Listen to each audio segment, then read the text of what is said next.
Hello students,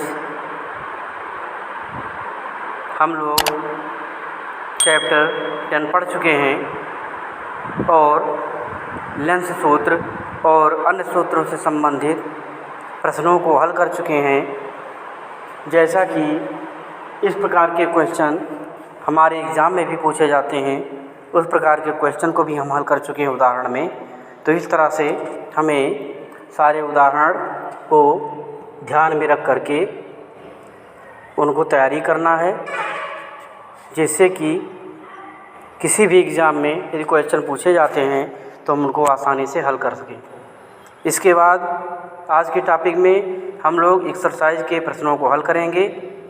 exercise के प्रश्नों को हल करने के लिए आप क्वेश्चन को उतारेंगे और क्वेश्चन के बाद उनके आंसर को लिखेंगे।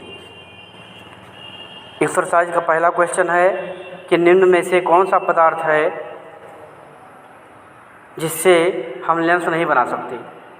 तो इसमें जल आपका पारदर्शी है, कांच आपका पारदर्शी है, प्लास्टिक आपका पारदर्शी हो सकता है, परंतु जो मिट्टी होता है वो पारदर्शी नहीं होता है और इससे हम लेंस नहीं बना सकते। इस प्रकार से आपका आंसर डी है, इसमें मिट्टी। क्वेश्चन नंबर 2 है, किसी प्रतिबिंब का अवतल दर्पण द्वारा बना प्रतिबिंब आभासी, सीधा तथा बिंब से बड़ा पाया गया है। वस्तु की स्थिति कहाँ होनी चाहिए।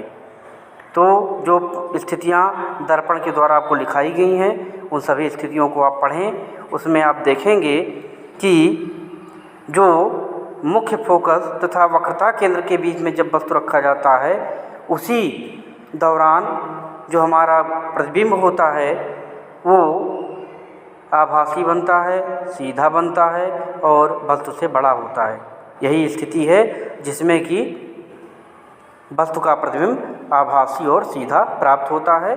यह स्थिति होता है कि दर्पण के ध्रुव और मुख्य फोकस के बीच में, अर्थात फोकस और ध्रुव के बीच में जब वस्तु स्थित होती है उस दशा में वस्तु का प्रतिबिंब आभासी, सीधा और वस्तु से बड़ा बनता है।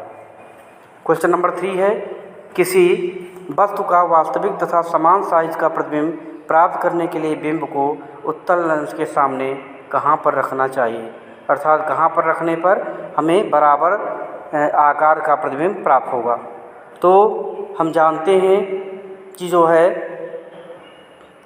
जो हमारा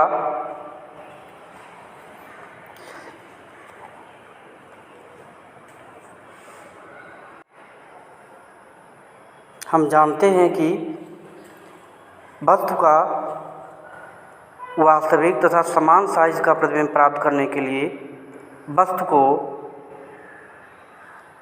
फोकस दूरी की दुगनी दूरी पर रखनी होगी। अर्थात जब वस्तु को फोकस दूरी की दुगनी दूरी पर रखेंगे तो फोकस दूरी की दुगनी दूरी क्या होती है? फोकस दूरी की दुगनी दूरी वक्रता केंद्र होती है, जिसे 2f भी कहते हैं। तो कभी कभी आपको बुक में 2f मिलेगा, अर्थात जब वस्तु को हम 2f दूरी पर रखेंगे तो हमको जो वस्तु का प्रतिबिंब मिलेगा वो समान साइज का मिलेगा। जितना बड़ा वस्तु रहेगा उतना ही बड़ा हमको प्रतिबिंब प्राप्त होगा।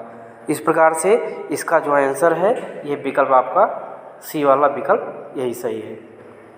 ठीक है, तो विकल्प जो बी है ये विकल्प बी आपका सही है।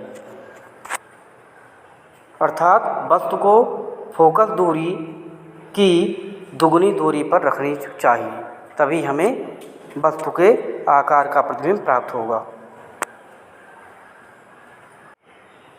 फिर हम नेक्स्ट क्वेश्चन पर चलते हैं। इस क्वेश्चन में पूछा गया है कि दोनों की फोकल दूरियां -15 सेंटीमीटर हैं, तो दर्पण या लेंस कैसा हो सकता है। तो हम जानते हैं कि जो नेगेटिव साइन होता है वो हमेशा अवतल का होता है और धनात्मक चिन्ह जो होता है वो उत्तल का होता है। तो फोकस दूरियां -15 दिया गया है, अर्थात जो दर्पण होगा चाहे लेंस होगा वो हमेशा अवतल ही होगा। इस प्रकार से आपको जो है ये वाला विकल्प सही है, अर्थात दोनों अवतल होंगे। क्वेश्चन नंबर 5 में, किसी दर्पण से आप चाहे कितनी भी दूरी पर खड़े हों आपका प्रतिबिंब सदैव सीधा प्रतीत होता है, संभवतः दर्पण है। तो ऐसा दर्पण जो है हमारा या तो समतल दर्पण होता है तब ऐसा होता है, और या तो उत्तल दर्पण होता है तब ऐसा होता है कि हम किसी भी दूरी पर खड़े होते हैं तो हमारा जो प्रतिबिंब होता है वो हमें सदैव सीधा ही प्राप्त होता है। तो इस प्रकार का दर्पण दो ही हो सकता है, या तो वो दर्पण समतल होगा और या तो वो दर्पण उत्तल होगा। ये आपको जो है प्रतिबिंब के बनने में जो समरी लिखाया गया है सब में उसमें दिया गया है, उससे आप देख सकते हैं। तो यहाँ पर जो आपका आंसर होगा वो डी वाला आंसर होगा। इसी प्रकार से अगले क्वेश्चन में, किसी शब्दकोश में पाए गए छोटे अक्षरों को पढ़ते समय आप निम्न में से कौन सा लेंस पसंद करेंगे। तो इसमें से देखिए, हमको छोटी दूरी जो है शब्दकोश के छोटे अक्षरों को पढ़ना है, इसलिए लेंस की जो फोकल दूरी होगी वो बहुत बड़ी नहीं होगी, वो लेंस की दूरी कम होगी और यह लेंस की दूरी होगी 5 सेंटीमीटर।